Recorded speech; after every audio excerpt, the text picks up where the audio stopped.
and welcome to this episode of the podcast Voices That Heal, sponsored by the Heal Collaborative. I am Dr. Wayne Tuxton, and I have the pleasure of being the moderator for this installment.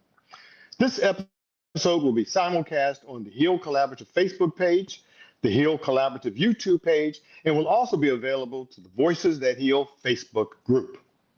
In recognition of June being Men's Health Month, we'll be looking at lung cancer, but from a man's perspective.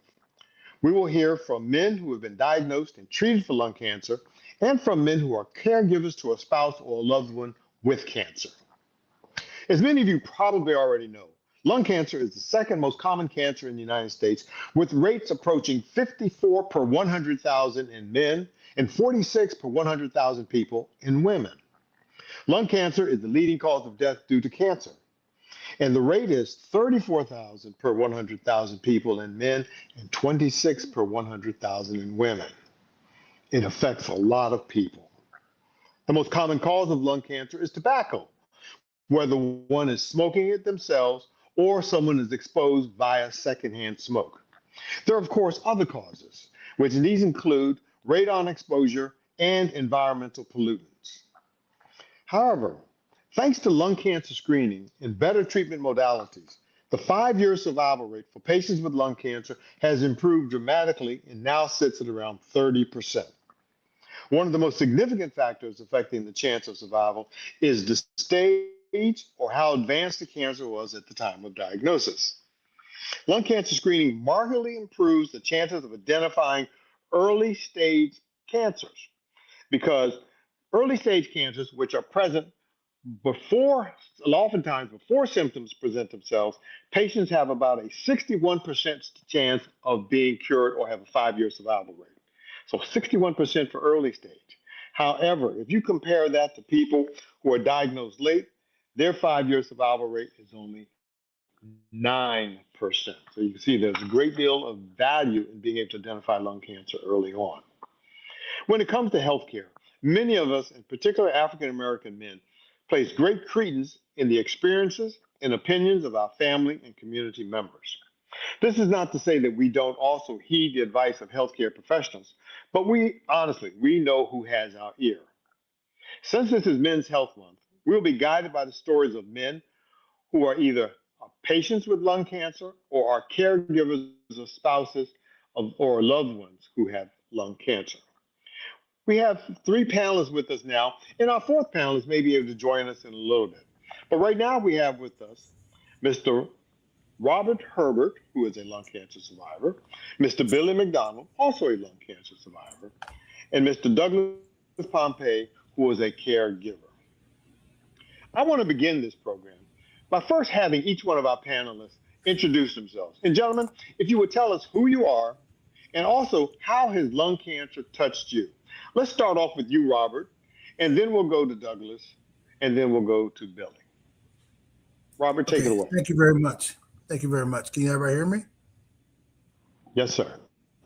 Okay. Well, obviously, My name is Robert Herbert, and my connection to lung cancer began shortly after I was, discharged from the military. Not long after coming home, I developed a chronic cough, and it wouldn't go away. I'm like, weeks passed, and then after my ex, who kept badgering me like, what's going on? You get looked at. I went to the VA. That's when the testing started. First, we did the chest X-ray, then CAT scan, and biopsy. And after that biopsy, I got the bad news. From there, we just did the treatment, and it's been a long time. I've been in remission for about 30 years. Wow. I'm very thankful. Definitely changed the way I thought about, cancer, and then see, because I was always a strong one, the military man, I'm the man, whatever. But please, cancer, will teach you and challenge you. And that's what happened to me, fellas. So I don't want to go on, but Well, Robert, I want you to hold on. Thank you very much. I want you to hold on to that thought, because we're going to come back to a couple of the points that you were raising this. And I'm glad that you touched upon them. Now, let's go ahead over to Douglas. Tell us about your story.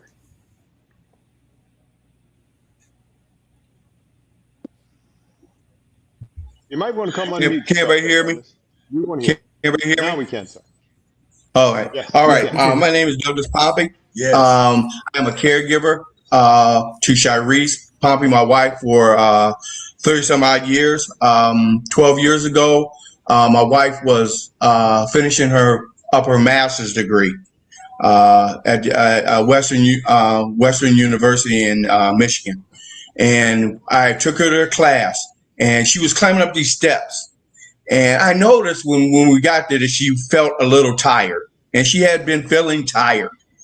And she said to me, I'm tired today. And she was carrying her backpack up to the class, and she got up there, and she couldn't even bring the bag back down. She was that tired.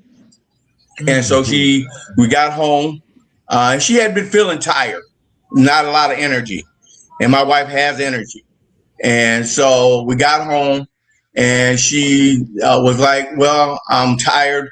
Because we had already decided to go to the emergency room. And so she rested for a minute. Then we decided, no, we're not going to wait. We was going to wait till the next day. And we decided to take her to the emergency. And so she had fluid on her lungs then at the emergency room.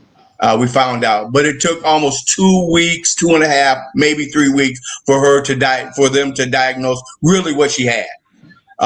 And so it was after she did the biopsy, we did find out. I found out first that she did have stage 4 lung cancer.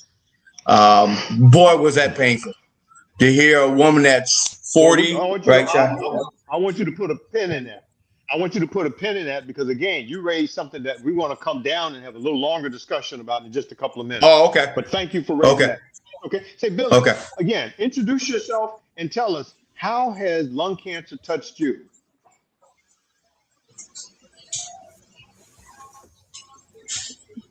Go ahead, Billy. Billy, can you hear me? All right. Well, we're having a little trouble. Billy, if you can't hear me, please go right ahead. But if not, we will come. Can you hear me, Billy? Okay, to let us know about how lung cancer is touched you. I can hear you. Please go ahead then. Billy McDonald, Augusta, Georgia, 73 years old. In 2017, I had a early screening. Well, previously I had one in 2014, and the screening showed nothing. And in 2017, I was rescheduled for the screening again, and I canceled appointments 2 or 3 times, and then the third at that time, I had the screening done, and they found a 1 centimeter in diameter spot on my lung, and they wanted to do a biopsy to see if it was cancerous. So I went in and had all of the tests done, and they had to remove a wedge from my lung in order to test it. They couldn't get to where the spot was. And in that was several lymph nodes. And one of them tested positive for cancer. I went to a radiation doctor, and I was told that I did not need radiation out of my body. But I did have to take chemo in several rounds. Well, Billy, I'm going to ask you to hold on to that because we want to come back when we start talking a little bit more about the treatments. We're going to get into that a little bit more. But I appreciate you letting us know about how things got started off with you. Thank you very much.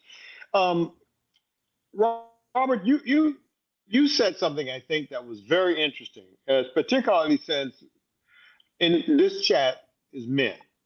And we oftentimes, as men, we hear different messages about what it means to be a man. And you made the point by saying you were an army guy. So you had this image of yourself as this stalwart, I'm guessing.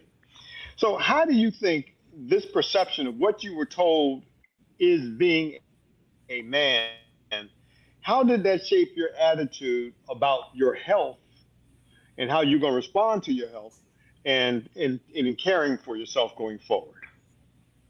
Well, after this happened to me, it definitely, changed the way I looked at things, especially my health, and also being an advocate for myself. Also, being an advocate is extremely important. Um, Second opinions, if you're able to get a second opinion, is extremely important.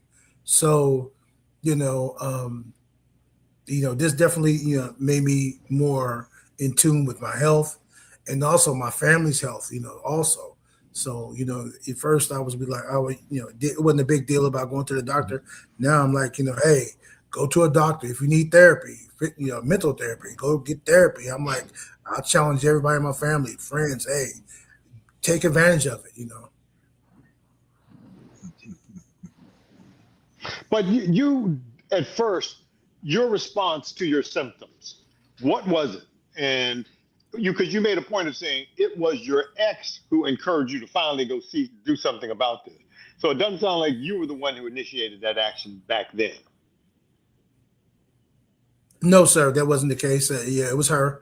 It was all her. She got tired of hearing me walk around the house coughing up my lung, coughing up my lungs almost, And she encouraged me. Yeah, I didn't really, I guess after Mm-hmm. leaving the military, I was just kind of like, hey, I'm in great shape, still, and I got this, But she definitely encouraged me to go see about it. So my attitude was like, I can handle it, whatever it is, it's no big deal, or it'll pass.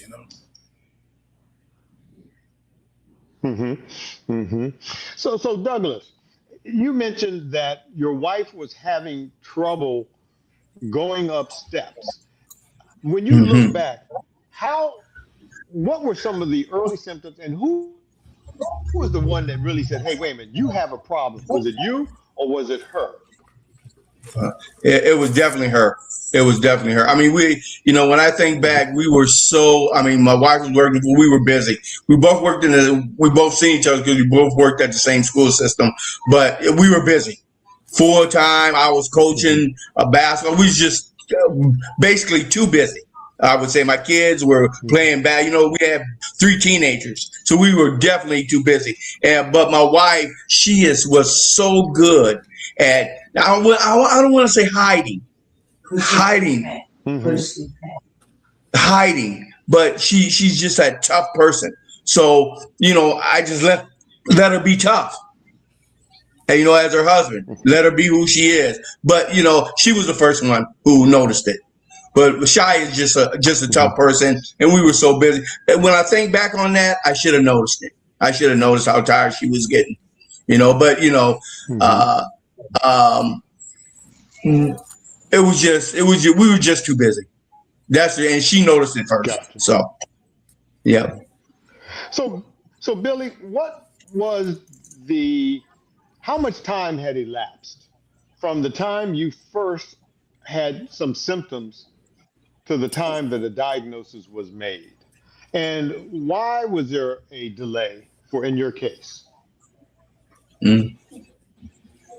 I didn't have any symptoms. Hmm. Can you hear me? Yes, sir. I did not have any symptoms. Mm. I just went. I had an appointment scheduled to go meet a oncologist surgeon, and he showed me exactly where he's going to approach that. But after the surgery, I was made aware of that they just could not remove that one little spot, so they But had to Billy, why were remove you a sent? wedge. But why were you sent to see And a surgeon? There was the some problem wedge, going on. Yeah. But why did you go see a surgeon? What was it that led you to have to see somebody? the early testing, when they got back to at Augusta Medical College, they scheduled me an appointment automatically to go see an oncologist surgeon so that they can determine what that spot was. And that Yes, sir. led to the dissection of the wedge of cancer. But it had Yes, sir. already been removed out of the body. So I had no lingering effects to it. I went through the basic chemo, Yeah, and all of the basic that you have with chemo, number radiation, tiredness, trying to get myself back together and collecting my thoughts. Because when I first heard cancer, my brain just went into a whirlpool. I didn't know what to think. But I have people around me and a great wife who said, some things are out of your control, Mac. You're going to have to let God handle this one. Let me ask you, the Douglas. doctor. Yeah. Sounds good. Douglas, let me ask you, when you look back at it from the initial symptoms that your wife was having, how long of a lag time was there from the earliest symptoms going back to the time of the diagnosis?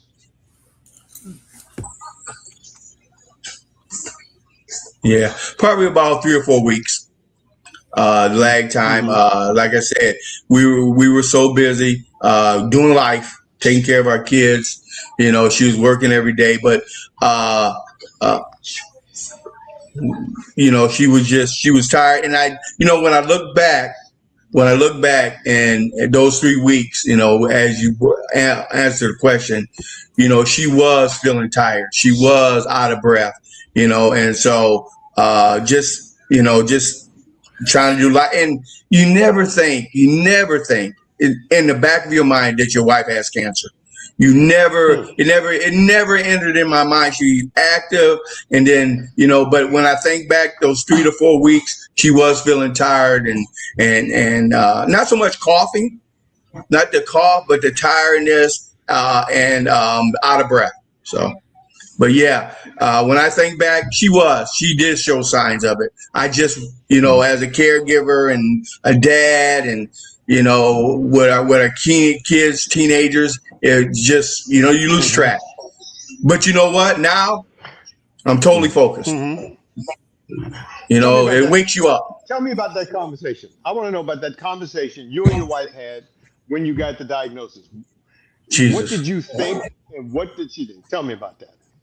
Okay. First I had to get it together. Doc, after she was still in the recovery room, and the doctor brought me in and told me the news, and I had to gather myself. You know, he said, well, you're going to have to tell your wife. I was like, you know, I was stunned. So it took me probably 30 minutes. I had to pray. I asked God to help me first. First thing I said to myself is, God, be with me. You know, I need help, you know, at this moment, because what are you going to do? You can't change it. It's a fact. It's a fact. And so I don't think the kids were there. I think it was just me and you, right? Yeah, because you had that scope. Yeah, none of the kids were there. And so I probably waited maybe 20 minutes. The nurse said she was starting to wake up from the anesthesia.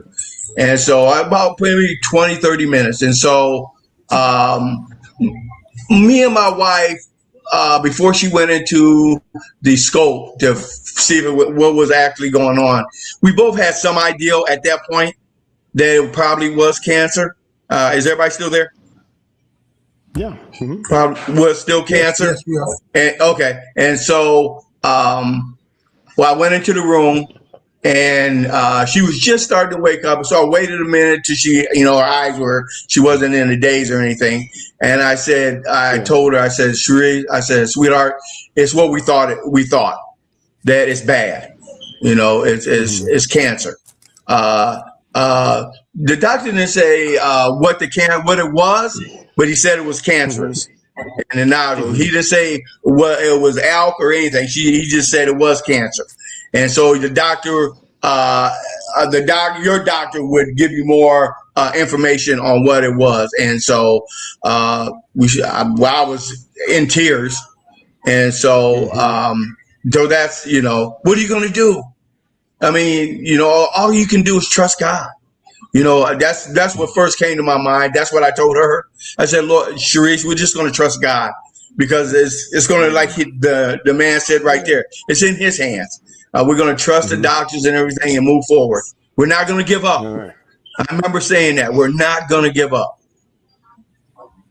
David, I'm glad to see that we were able to get that little technical problem straightened out. Thank you very much for hanging in there with us, sir. What we were just talking about, Douglas was just sharing the experience of when he and his wife got their diagnosis of lung cancer for his wife. Since you also are a caregiver, first, I would like for you to introduce yourself, tell us who you are and where you are.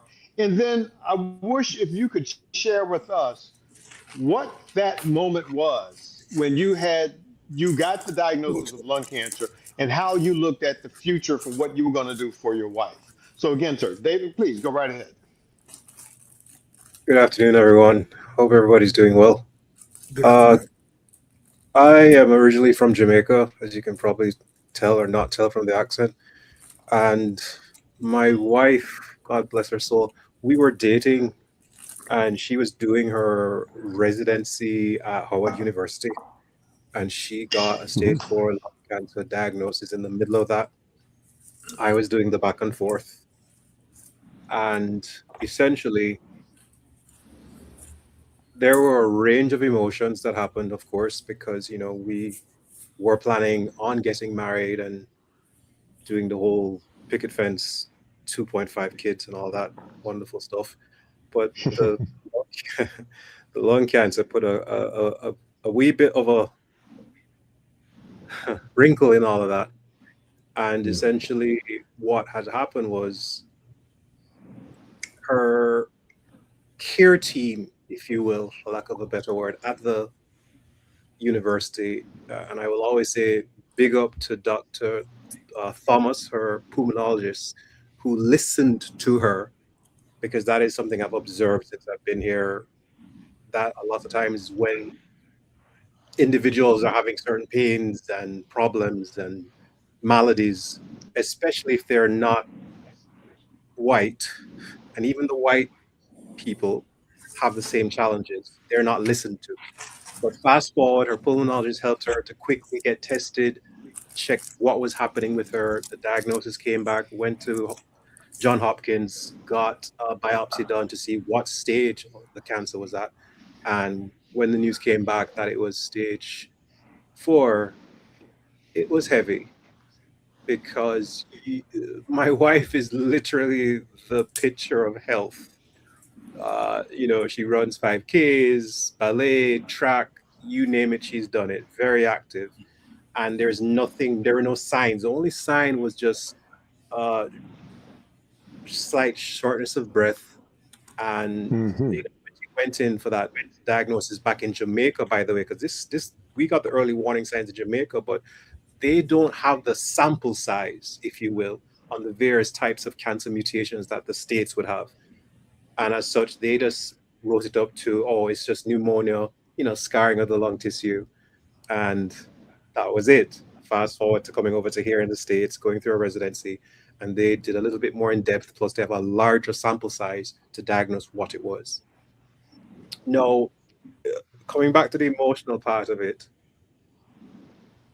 as a Jamaican male, and I don't like to use geofencing because I believe that we're all human, we're all human, and all males right around the world all have that conditioning Yeah. of being militant, strong, and get it done type attitude.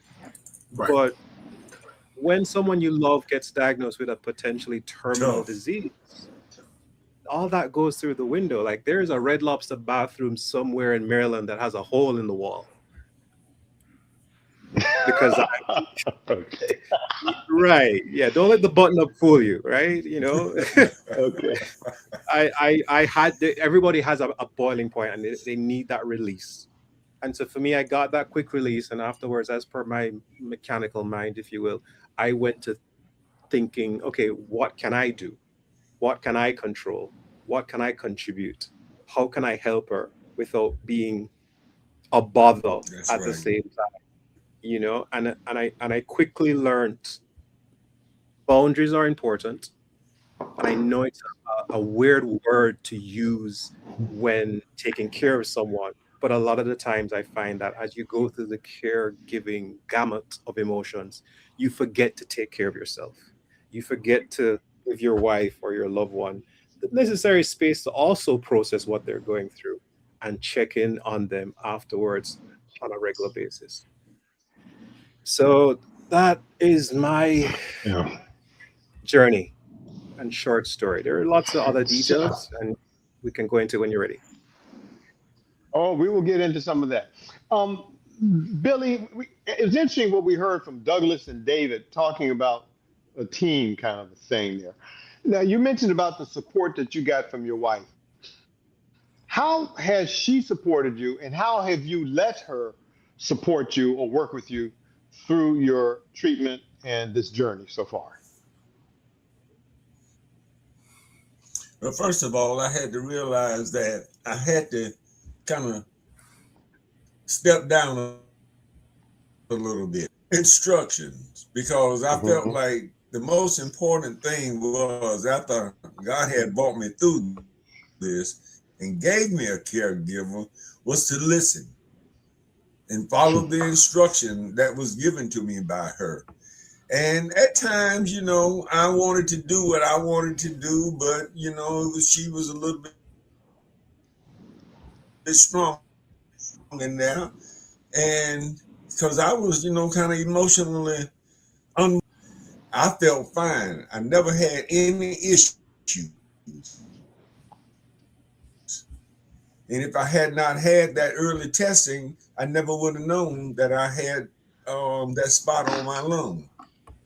And it was growing in order for them to find out that it was cancerous, but it was only 1 centimeter in diameter. So I depended on her greatly, emotionally, and I wasn't weak to the degree where I couldn't walk Mm-hmm. or do anything, but otherwise, I depended on her. Robert, Yes, sir. now we got a Jamaican man. I was going to say, so Rob, we got a Jamaican man in here and we got an Army guy. You people think the world of yourselves and your opinion. Of course, me being a Howard man, I can't, that's going to muddle things even more. But Robert, I want you to tell me, Right. who did you talk to first after your diagnosis and tell us about that conversation? What did Oh you wow. The want to first. get across and what did you want to hear, if you would? Uh, um, I talked to a good friend of mine, a partner from high school, and Mm-hmm. just sharing with him what I felt, and how I couldn't really believe this, and I felt like I did my part for my country, and now I got to deal with this mess, and it wasn't very positive conversation, but I'm thankful that I had him around as an ear to listen, and then eventually, I confided in the rest of my family, but outright, thankfully I had him, and we were able to chop it up, and he was there for me. So, yeah, good friend. That is good to hear. Um, but tell me something else, though. At some point, Yes, sir. you probably have had a conversation with somebody about lung cancer. Yes. How is that? Do you initiate that conversation, or somebody coming to you and say, "Hey, man, I got word that at the VA that you had this. Tell me about it.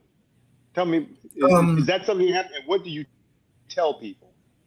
that no, that really doesn't happen. I think a lot of people don't know what my story is per se, Hmm. and I kind of like it like that because I guess in essence I'm a private person. Well, they do know. But They know it now, sir. I just want you to know you're putting it out there right now, so obviously, yeah, people no, know now. everybody But go knows, ahead. yeah. Yeah, thank you very much, sir.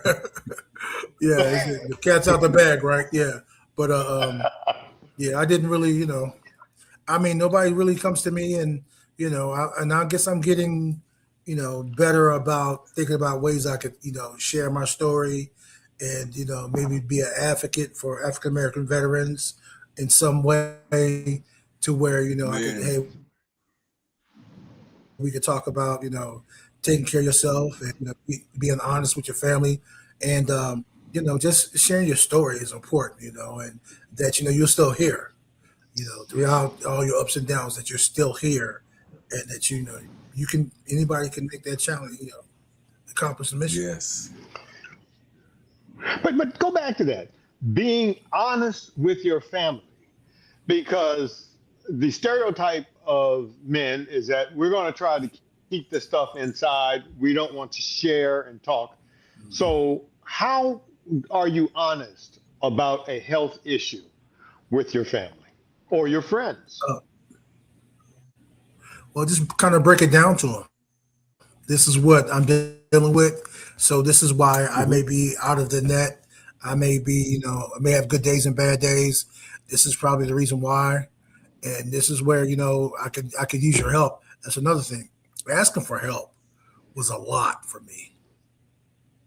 So, sharing that with my family and letting my family know, hey, I need help, I'm going to need help.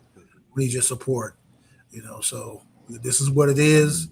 And, we're going to fight it and do what we got to do as a family. Douglas, you and David are in a unique community. So I want you to tell me, how do you keep from getting burned out as a caregiver? And what are some of the truths that you have discovered as a caregiver? The good things and the bad, because it clearly goes. You're going to get a little bit of both. So tell us a little bit about that. You got to unmute yourself, sir. Unmute yourself, Douglas. Yeah. Thank you. The number one thing is that me and my wife, our faith. That is the number one thing that keeps us going. We believe in our faith. We believe that God has a plan for our life, no matter the circumstance. I know that's tough to say because here we are. We're talking about a death, 4-stage lung cancer. But we also know that we have somebody higher than us. So, our faith, for one, number one. How did that, what was the other part of your question? I kind of lost you. I'm sorry. What was the other part, sir? What is the truth? Oh, the truth, yeah. I think we don't expect to find out, but now all of a sudden you realize this is. Yeah. The truth, the truth is that it ain't going away. We got to fight through this. Me and my wife, we have a entourage that we say we're going to stay on the ship. In Titanic, the man and the woman stayed on the ship as long as possible, and so we use that when things get tough. Over years, thank God.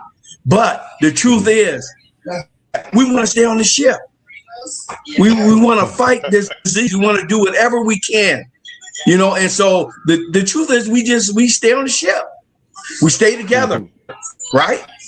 We trust each other. We talk when those good and bad days. I have bad days. My wife has bad days. We went through 2 chains of medicine. That in itself is uncomfortable. It is. You don't know if it's going to work. So you stay together. You talk through it. You talk through the changing of medicine. You talk through when you go and visit your doctor and the scans and everything. We talk through it even before we even get to the hospital. Okay, so those are the truths. Is you got to have communication. You can't hold it in. You can't. It won't disappear. It's not going nowhere. And so you got to work through those things. Gotcha. If that means anything. Douglas brought interesting points there. I mean, this stuff isn't going anywhere. You have to face it. So your position was that Douglas was already married. You were thinking about getting married. Wow. To adopt at that. So what is tell us about the good and bad and how has it affected your approach to things? And perhaps even your relationship. And how do you counsel other men who are going through the same process like you? And if you'd unmute yourself, we would love to hear that response from you. Could you hear my question to you, David? David, did you hear the question I had for you? I'm sorry. Could you repeat that? Okay. I'll repeat it again.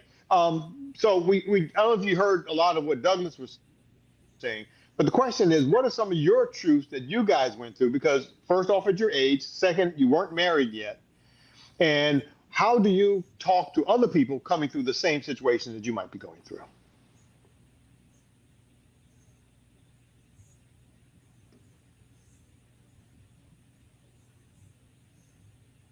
So I look at life like this: in for a penny, in for a pound. And what I meant by that, I had already fallen in love with this woman. She Uh-huh. passed the various things that to me matter for having a dynamic, healthy, long-term loving relationship.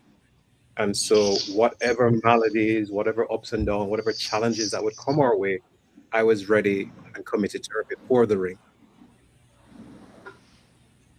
The cancer diagnosis accelerated that process because I was planning to get a ring custom made a year from then in terms of that Mm-hmm. point. And then to be quickly married, transported to another country in the space of less than 3 weeks. It's a lot to process emotionally. It's a whirlwind of emotions to go through.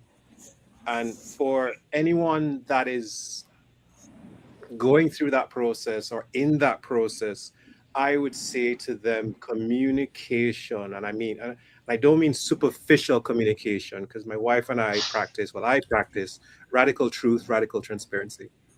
And what that means is that there is no secrets apart from the ones that everyone definitely has to have.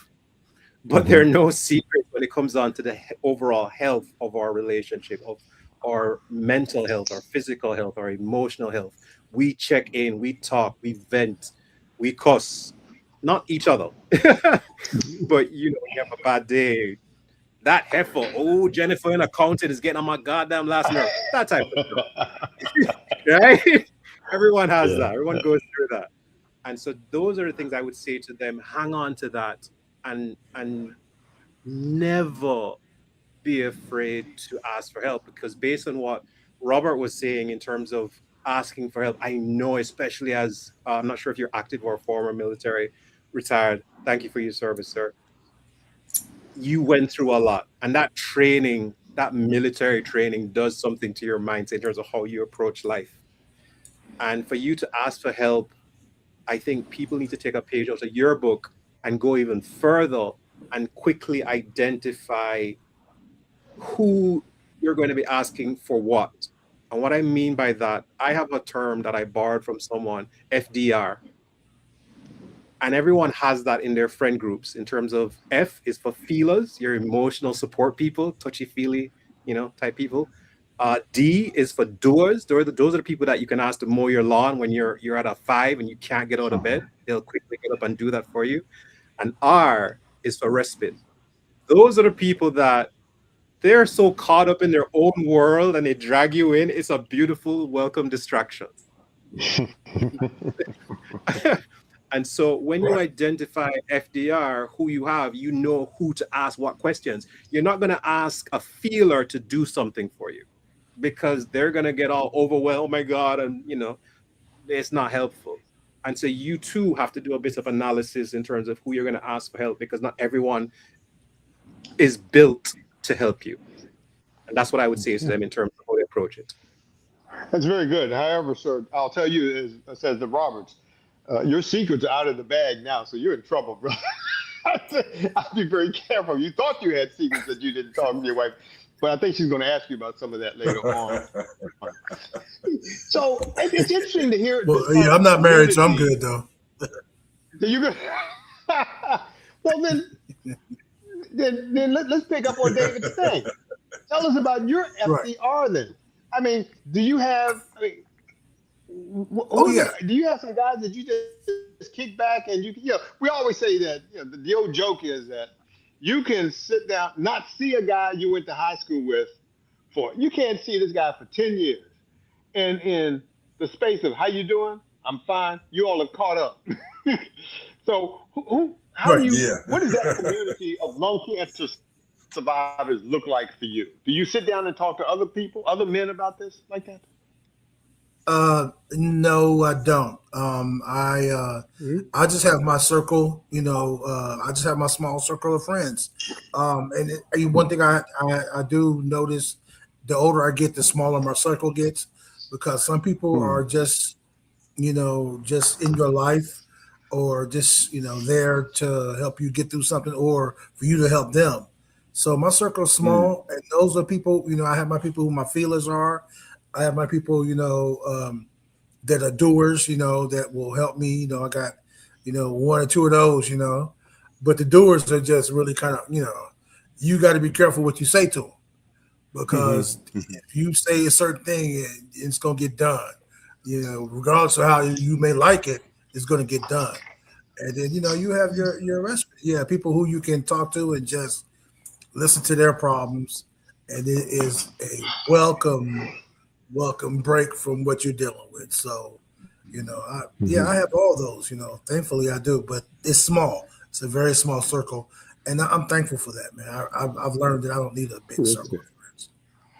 That's cool. Say, Billy, so you went through a screening process, and all of a sudden somebody tells you after the screen that there's something we got to worry about.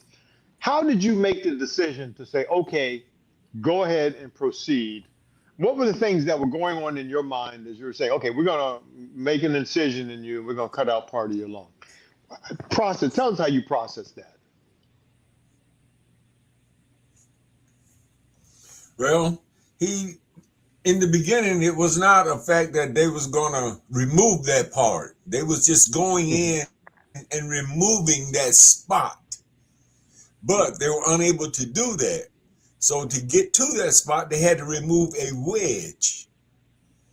And I did not realize this until after I had came to in recovery, and the surgeon explained to me what they had done, and that I was blessed because the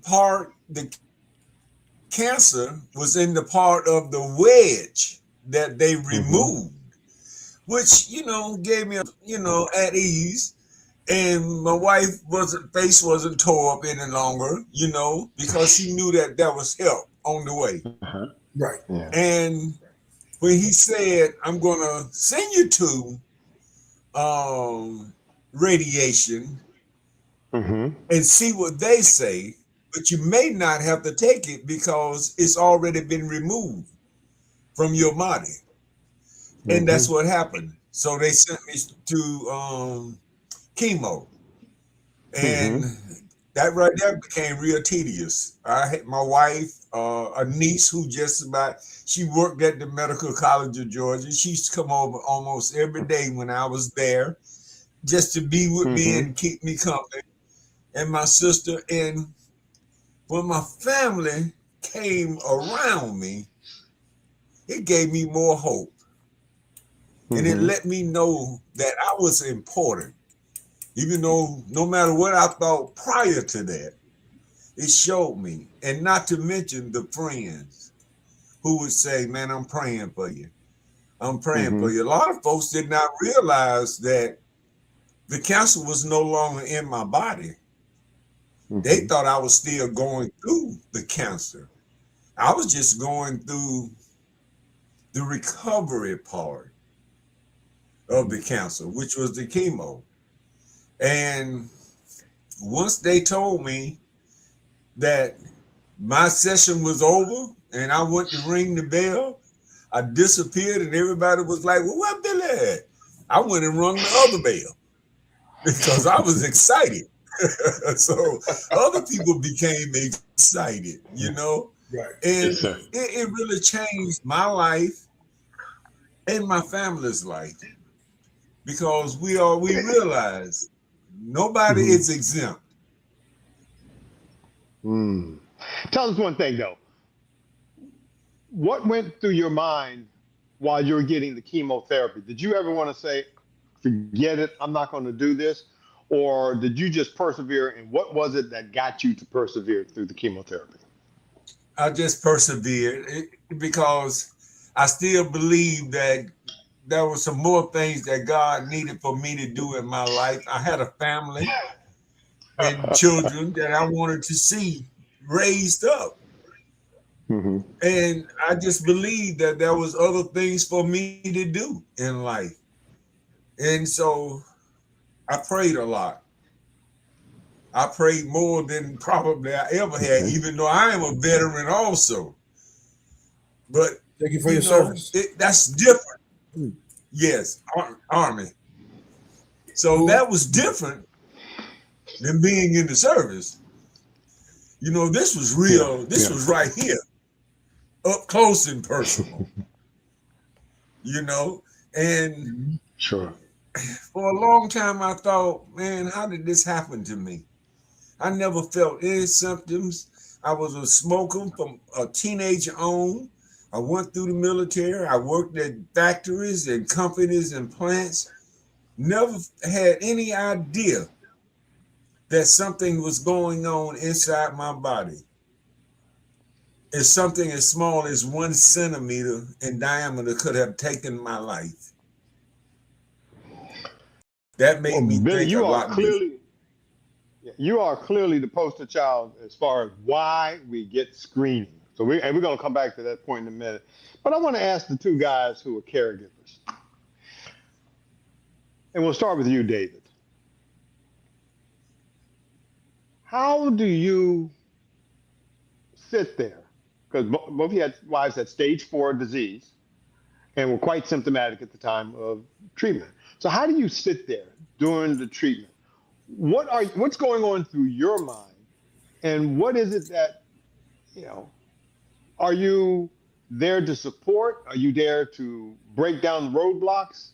How do you see your role in this whole process? David, take us through it. And unmute yourself too. Thank you. We don't want to miss any words you got to say.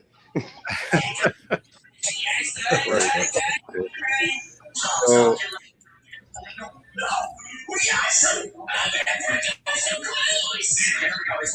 I'm not certain about that one. someone can probably Yeah. Okay, thank you. So my thing is I try to take a scientific and holistic approach or integrative medicine approach to how I work with maladies or diagnoses, if you will. And what I mean by that is that you first ensure that you have the best medical care team, people you trust, people who respect your opinion, people who will be transparent with you and honest with you. And they also, if it helps, this helps a lot, they have a good bedside manner, because there were some bumps in the road where I think we had a surgeon that he was a complete dick, uh, as surgeons are, it seems, as I'm learning. Don't worry, Dr. Tuxton, you're an exception. You're a nice one. Uh, uh, yeah. And what I do is that once we find that team, I then trust them. I ask questions. I do my own research. And at the same time, I also look into what holistic remedies there are out there in terms of natural ways to help the body to heal and to fight these things. Because while Western medicine and big pharma is of a great help in terms of what they have produced in terms of medications, where you don't have to go, depending on if you get screened early enough to find out what type of mutation in terms of your cancer is, you can instead take a pill, targeted therapy. And that to me is like, yes, finally, we're living in the actual 21st century where you don't have to go through chemo, chemo is barbaric to the human body. But it's necessary, unfortunately. But the technology has evolved. And so in taking that approach, it lessens the emotional strain and worry, because you kind of have a very clear line of sight what to expect, what can potentially happen, and what you can do in terms of helping your partner to overcome these various obstacles. Because at the end of the day, some obstacles, and this is the harder part, some obstacles as a caregiver, you cannot help that person with. They have to cross that bridge alone. And all you can do is watch, support, be a great cheerleader, and wait for them at the end of the bridge. But touch on something for me, because you were very intentional in talking about selecting a care team and some criteria that you were using to exclude people and yet allow others to remain in. We oftentimes hear the point, and I want to hear what Douglas says too, because this is your wife we're talking about. I don't trust the medicine. The medicine, the entity, the healthcare delivery system.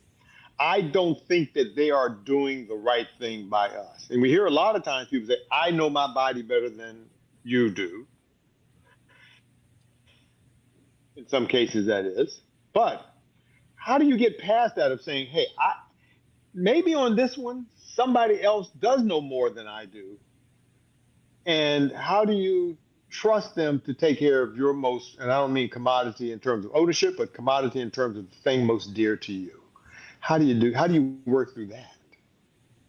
So that's not hard for me personally. I cannot speak for everyone else, but I have learned and acquired the necessary set of skills to be very observant, very analytical, and responsive in terms of what I'm getting back from the person, and to take the emotion out of it and have a direct conversation with this person that I'm entrusting my loved one's life with, to say, these are the questions that I have for you.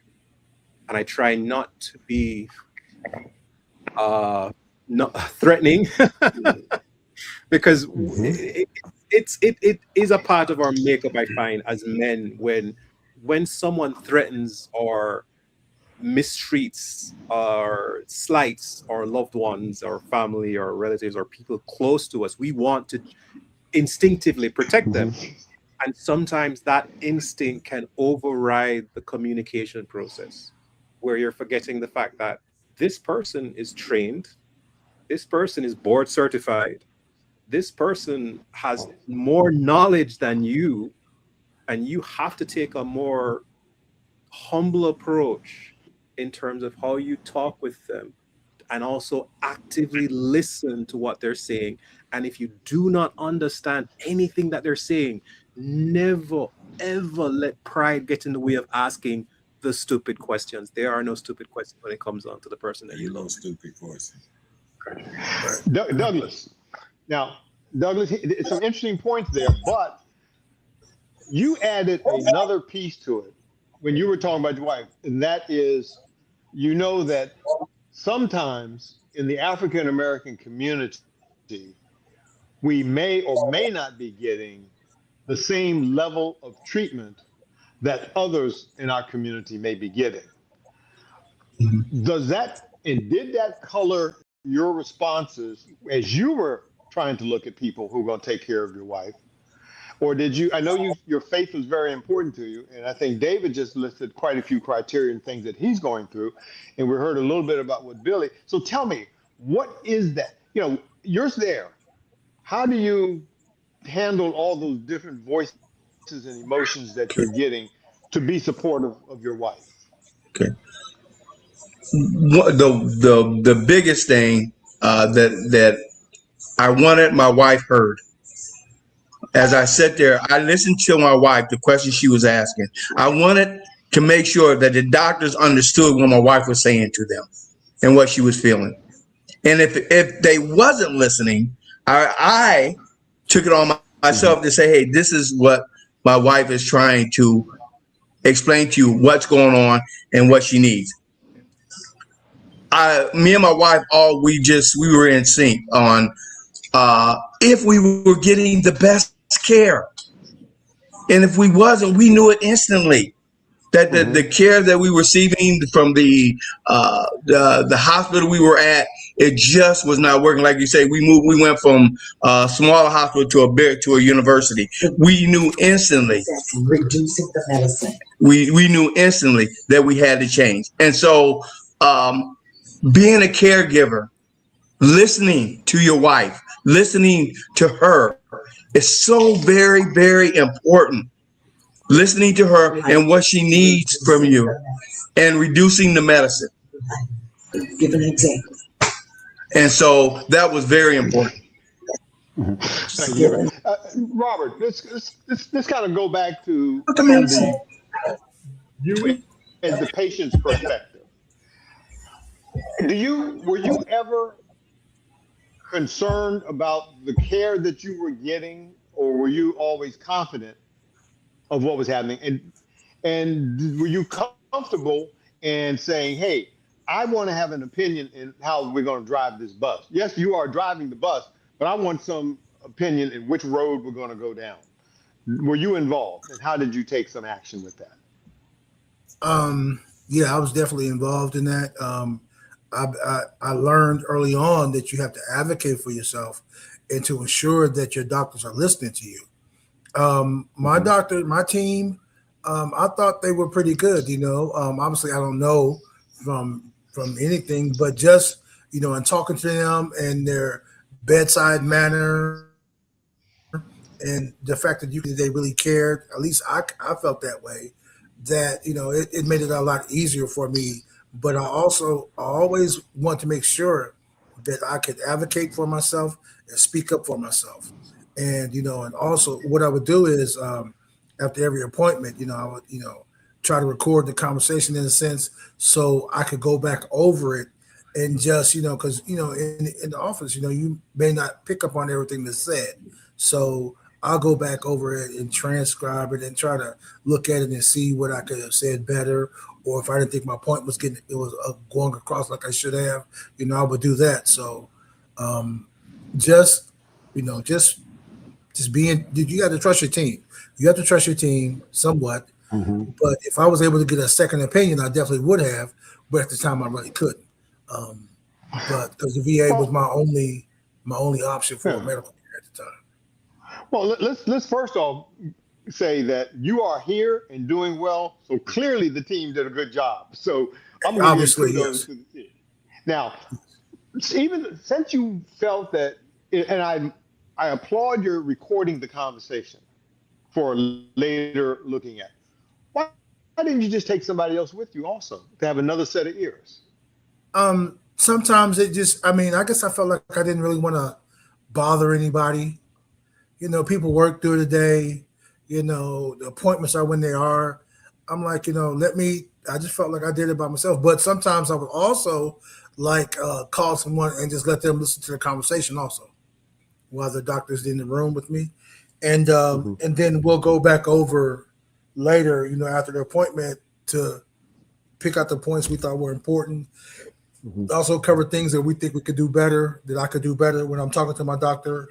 So yeah, Yeah. I didn't also always have a person there with me, but I had people listening in that, I trusted and that they would, be honest with their opinion. Billy, I imagine that you were cutting up when you were there getting your chemotherapy because you were kind of a lively guy. But did you take people with Yeah. you to your doctor's appointments and things to have another set of ears? My wife went to every appointment. Mm-hmm. She made it clear to me, I'm going to all of your appointments with you. Uh, She said, because, That's a blessing. sometimes with what's going on, your mind kind of drift because you kind of drift away from what's actually happening and you thinking what might, could have, should have, and would have happened. But to have somebody there, and she's been in the medical field. She's been dental hygienist for over 40 some years, and I have a sister-in-law that's a nurse, and my niece that used to come sit with me. She works at the Medical College of Georgia. So the first thing she would do is talk to my sister-in-law, mm-hmm. who could give her a good point of view. Tell Billy Mack to do this. Tell Billy Mack this is what he need to expect. Tell Billy Mack, don't be hard-headed. Do what the doctors tell you to do in the way they tell you to do it. It is so important. Those Okay. are the things that stuck in my mind. Now, I did have some problem with chemo because I'd get so comfortable, I'd cross my leg and the alarm would go off, or I'd put my hand on my head, and the alarm would go off. My niece, Billy, you got to just lay there and take this like a man, is what she said. And you know what? When I Gotcha. came through that, I was so glad to have them in my corner. Now, I want to come back to something though with you. You were a cigarette smoker, right? Really? Really? Am I wrong? Were you not? You were a cigarette smoker, weren't you? Yes. Yeah. Okay. Now, I'm not chastising you for this. As you walk around and you see young people smoking, do you approach them and say anything to them? No, because young folks are in a whole different world. They get real offensive about that. So I just say I did that once upon a time, and it could have caught up with me because the doctor said we can't tell you what actually caused this cancer because we don't know. But we know that cigarette smoke could have possibly caused it. But young people of the day, very few of them smoke cigarettes. They smoke all that other stuff because society have decorated it, put a bow on it for them. And they think that's the happening thing. And there are some who I said, man, I remember when it was the happening things when I was a teenager to smoke. I said, but it catches up with you down the road. Okay. So, all right, Robert, were you a cigarette smoker in the military? Or did you get yours Yes, sir. from the, you were? So Yeah, again, I would. what are you telling young people about their health and things they may or may not want to do, and in particular about smoking? Do you volunteer and say, hey, do you really want to do this? No, I don't. Uh, but at the time in the military, I was a social smoker. I was just trying to, get an extra break in with the rest of the guys in my unit. City. A group of us would just go outside and smoke and take a little extra break, whatever. So, and that went throughout my military career. But when I got out, I didn't have that group of guys, and there was no more social smoking. But as far as telling the young folks, I'll tell my family members. I'll Okay. definitely. I told my son. I'll tell my daughter. Yeah, definitely. It's not something that you want to do. I mean, like the effects can last you for so long. It could even affect your family members in the future. So whatever. If you want to have kids, it can affect that too. So you just want to try to think ahead. I think a lot of times young people feel like they're invincible and they don't really think Douglas, what to about the you? future like they should. Huh? Douglas, you've been a coach, you've got kids. What are you telling them about what things that they can do now to protect their health, and especially when it comes to cigarette smoking?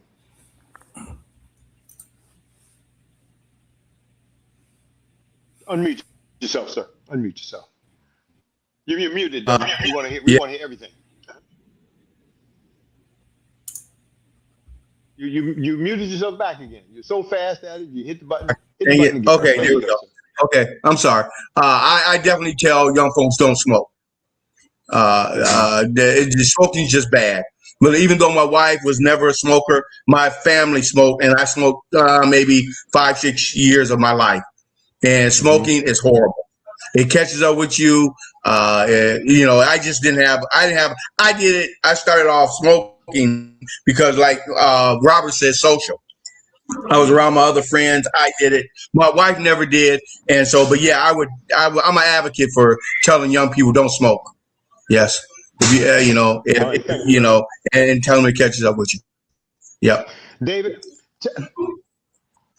what do you try to talk to young people about their health and things they can do to minimize obtaining diseases like lung cancer? Or do you?